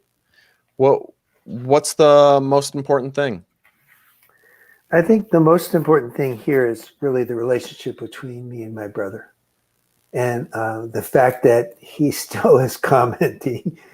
He did a lot of commenting on me throughout our lives together, but he still's close, and he still comments. I still hear his voice. Still hear him laughing at me. Yeah, I was gonna ask. You know, there is this contrast that is set up, right, between, you know, aging gracefully or going when the going's good. And I was wondering, thematically, was that something you're interested in? Is that a question you were looking to answer for the audience or for yourself even? And, you know, if that's the important question, or if that's something interesting, that would be one path. But it sounds like it's not so much. I'm glad I'm still alive. I mean, no two ways about that. But it's more that my brother getting this really terrible diagnosis would find a way to win with me, you know, to say, I won, you know, you got the booby prize, you know.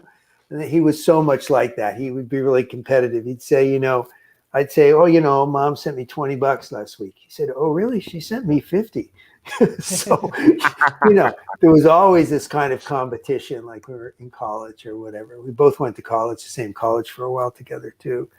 So, yeah, so it's much more like who he was and what our relationship was like that I'm trying to capture. And that when he said that to me, I was just floored, like ha ha ha.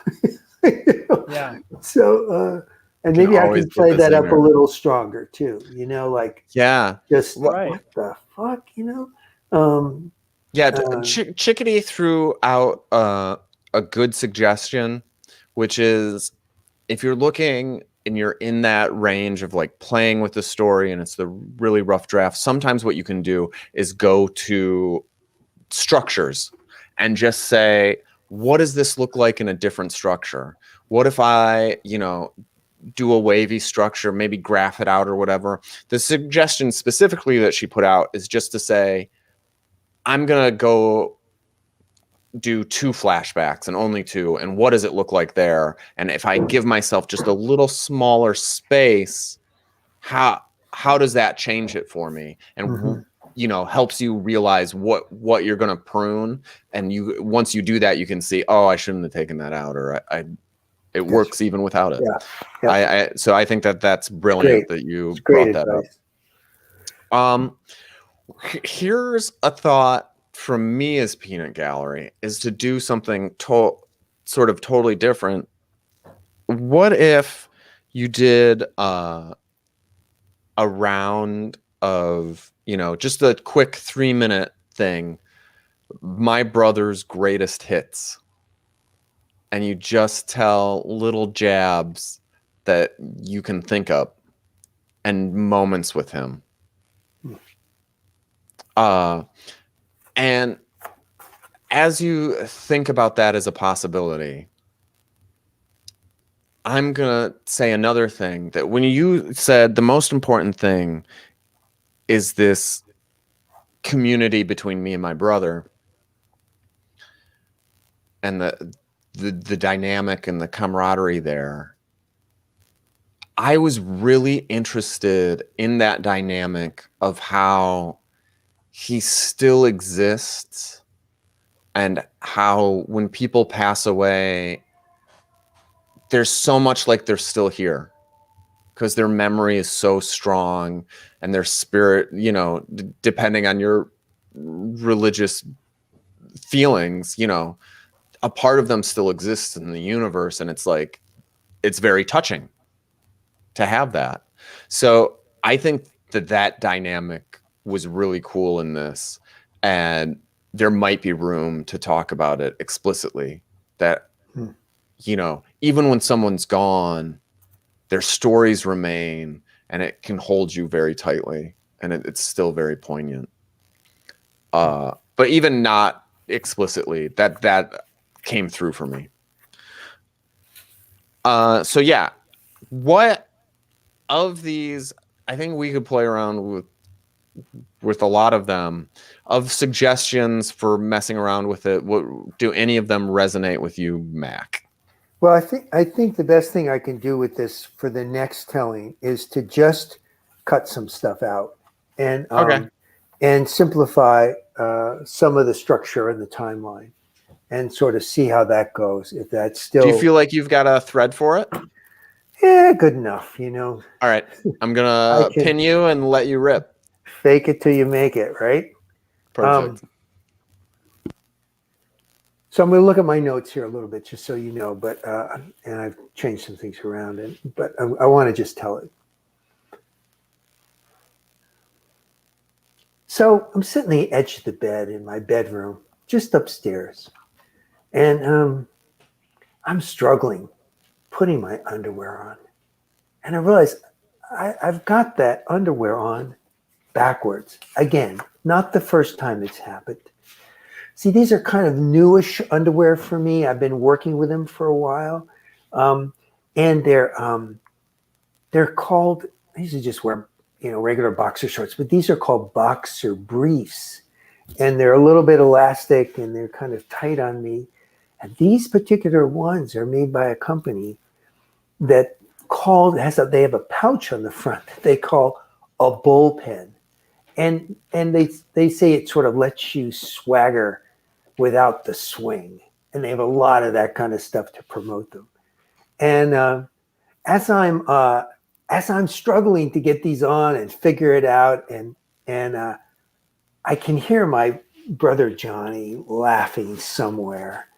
I can hear him in my head. And I feel like he would understand this. In fact, he'd get a real kick out of this. Because the reason that I've got these new kind of underwear for me now is that I started to drip. And I needed some kind of boxer briefy kinds of things that would allow me to stick a pad in that bullpen pouch, you know? And I found these pads for men that look like little Star Wars fighters, and they've got sort of flaps on the sides. And of course you don't.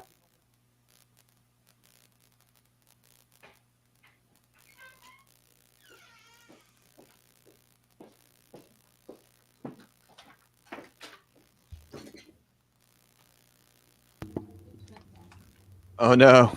He's a master of suspense. Brilliantly executed. The secular ghosts came after me. Oh my goodness. People calling me. So technical difficulties. It's crazy that he's still there. Should I remove him?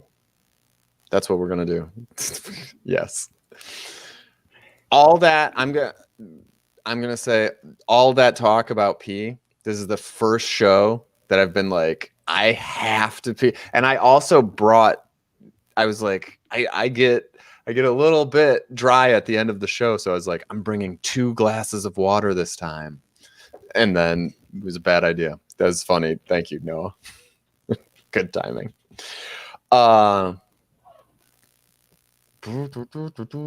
So we could explain what we do next. Yeah. And so Get what that we're out going of to the do is, after he finishes and he's back, Right. boom, you're back. I know, crap. Sorry. Sorry No for that. All of a sudden just went black. Where was I? We'll let you get set up for a quick ready. second. Okay, all right. And I'm just going to cue you. Okay. So it's like I'm in the kitchen now. So so I need to wear pads. I got these great little pads that I'm putting in. And the reason I think he's laughing at me is, you see, about 3 years ago, we were at the Mayo Clinic together. And he was going in for his meeting with the doctor after a PET scan because he'd been diagnosed with some cancer. And in living color, we were going to sit down with the doc and really have a look at it. And of course, the doc was dressed just like a doctor, sports coat, tie, you know, nice business-like, professor-like glasses. And Johnny was his usual self. He sort of had some raggy jeans on, and he has this gray T-shirt with a pocket, and his collar would be sort of dipping down, which also drove me a little crazy because he just looked so sloppy, you know, and he had battered jeans on, and he had like this green notebook that he'd stick in his pocket to keep notes and a pen, and it was like he sort of was sad, and his belly was big, so he had suspenders, you know, and so he basically said, "Hey, doc, tell me what we're seeing here." And the doc says, "Well, you know, see these red spots right around your lung? That's where the lung cancer is. And that's why it's actually pinching your nerve. And so that's why you're having trouble with your voice. It's pinching that." And he said, and Johnny said, "Well, what about these red spots over here?" And the doc said, "Well, that's your rib. And that red spot means the cancer has gotten to your rib." And Johnny said, "What about down here?" And he said, "Well, that's your pelvic bone. And it looks like the cancer has gotten down here." And so Johnny asked a lot of questions and finally said, "Okay, doc, well, sum it up for me. What can we do?" And the doc looked at him and said, "Well," he said, "you're fucked." And my brother just burst out laughing. He said, "Oh my God, because Johnny was the kind of guy who liked to be talked to straight like that. He spent a lot of time at deer camp, so he was used to those kind of responses. But he had stage 4 lung cancer, and basically they say there was nothing that they could do, you know. So we came out of that. Of course, my heart was just had dropped, and it's a cold day outside. It's like March, and we're way up in Rochester, Minnesota, where it seems to snow 9 months of the year. And he looks at me and he starts laughing. I said, "What's up? What are you doing?" He said, "Well, you're the one who's now going to get old and feeble. You're going to be like old and crotchety and grumpy and all withered and, you know, and have all kinds of medical problems and stuff." He said, "I got a ticket out of here. I got a ticket out of here when I'm in my prime." I just thought, you know, who's he kidding? But that's what he jumped to. That's what he seized on. But boy, the idea that Johnny had, stage 4 lung cancer and had a ticket out of here did not feel good to me. We'd been close ever since he was born. He's just 2 years younger than me. We shared a bedroom together. We go in the bed. He'd take my lead too. That's what I kind of liked as an older brother. We'd get in our beds and, you know, sometimes we'd just curl up like squirrels under the covers, and we'd pretend we wrapped our tails. And he'd be in his bed, I'd be in mine, and we'd be chattering and talking to each other like we were looking out of a hole in the tree, you know. And actually, I wanted to be a priest when I was 8 years old, and he was 5, and I would set up an altar, and I had my mom's cup from camp that she had won for basketball, and, you know, he'd kneel there and he'd say the prayers with me, and I would give him Necco wafers for communion. He would really, all through elementary school, we shared a bedroom and were together, you know. And, you know, he's kind of right. I mean, I'm glad I'm still alive, but, you know, I'm getting old and crap. Last year I had my right knee replaced, you know, and that's gone well, but man, it was a long recovery. And you know, I had an operation just a month or so ago that has restored my stream. I still dribble a little, but now at least I have like an arc. I could go on a camping trip with guys and I could, you know, hold my own in the woods. But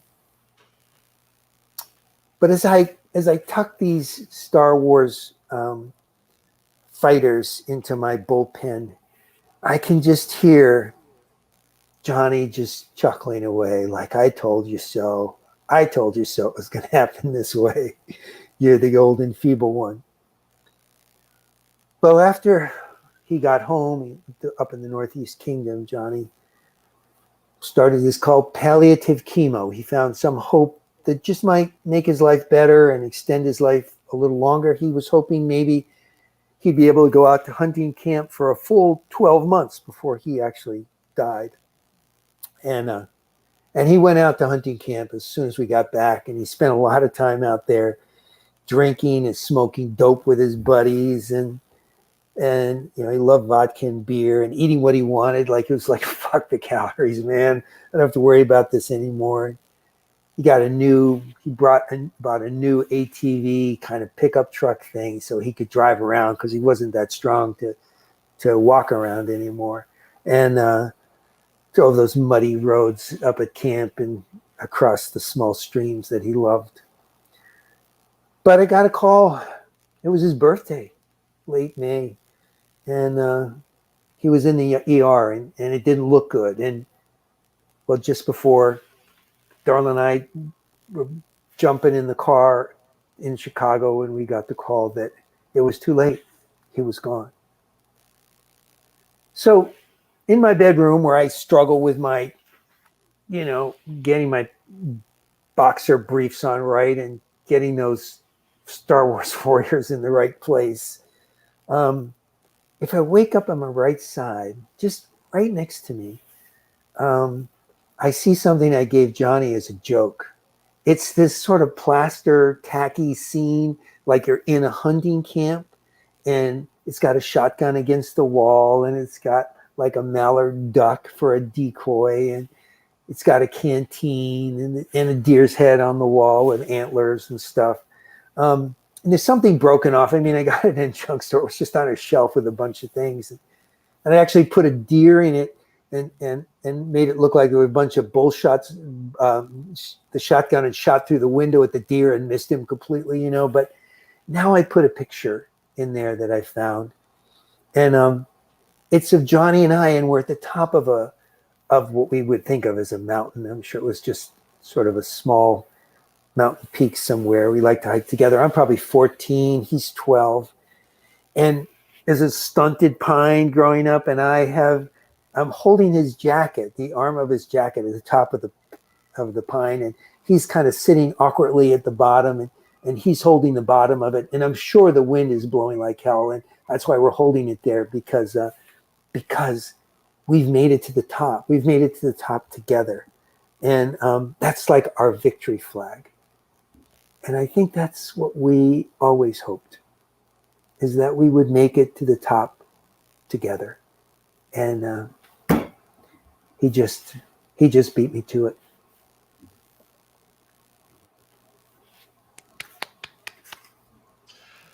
Noah, quick, can you tell us what happens next?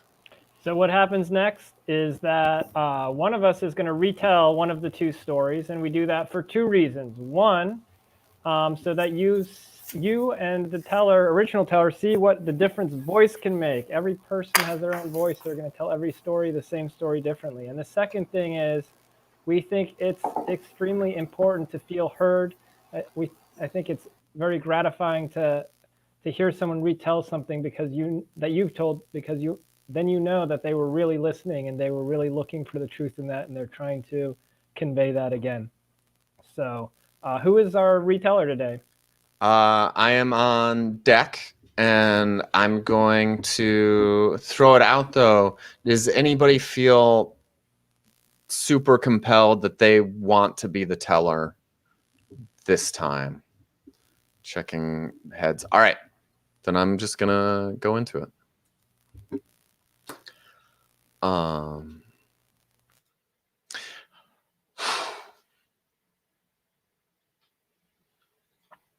Can you imagine a situation, for those who know me, where I'm packing parachutes? Where I'm packing parachutes when I'm 16-year-old me? Everyone who gave me this job is a fucking idiot.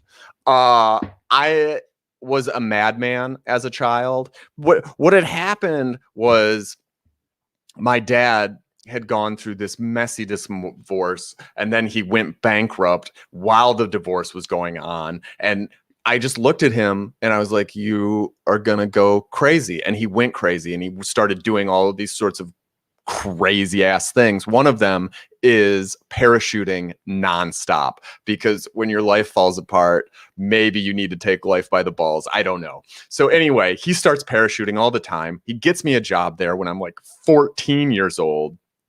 And they're like, you're real cool. You're good with computers. And so I'm just watching videotape of these guys dropping every single day. And then I do the little visual editing to get their drop so that they can buy their $20 tape or whatever we were charging back then. And it was great. And then when I turned 16, they were like, stop doing that fun stuff and start packing these stupid parachutes. And the thing is, they give you the rundown. You're going to die. Don't kill anybody. Be very careful.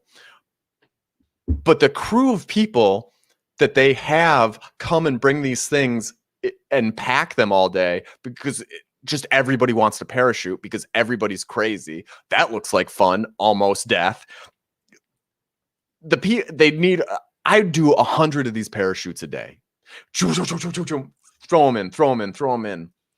And I got really good at it. Just push, push, push. You get them into these tight little bundles, and you can't double check these things because if you open up the pack, it screws up everything. So you got to do it right the first time.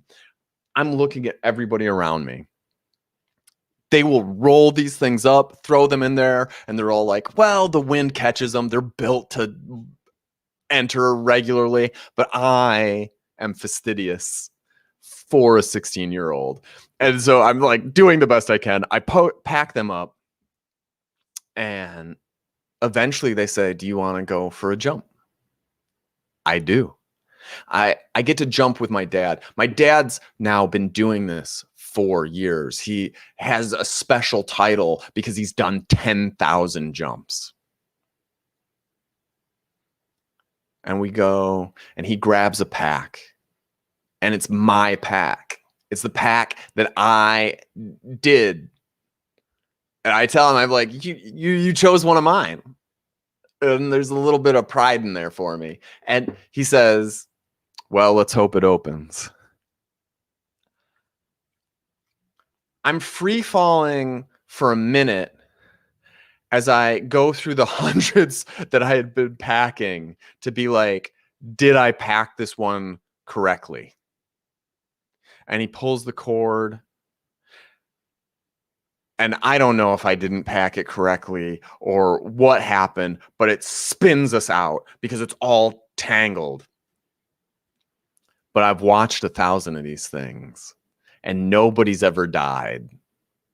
So we right ourselves, we do it the correct way, and then we're going down and he's showing me the different ways to pull and push, and I pull on the bar. He lets me take the bar and pull on it so that we do these tight turns, and I do 1, 2, and then rips my arm back up. And he says, if we do 3 or 4 of those in a row, we will die. The rest of the way down, he controls it. And we come to this gliding stop. Afterwards is the thing we joke about with all the guys, joke about for years. But I remember that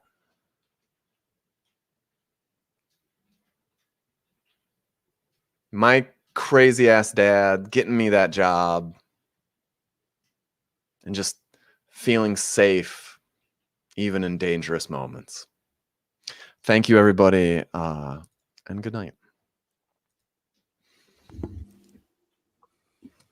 We're going to be on Discord after this. I've thrown that link in a couple of times. I think I still have it on CV. There it is. If you want to ask us questions or do anything of that nature, if you haven't already, hit that follow button and we will all smile when we come back. Boom, boom, boom, boom. Somebody threw a... That's me. All right. Everybody say goodbye out loud. Goodbye. Everybody's got Bye, to... everybody. Bye. See you on Discord.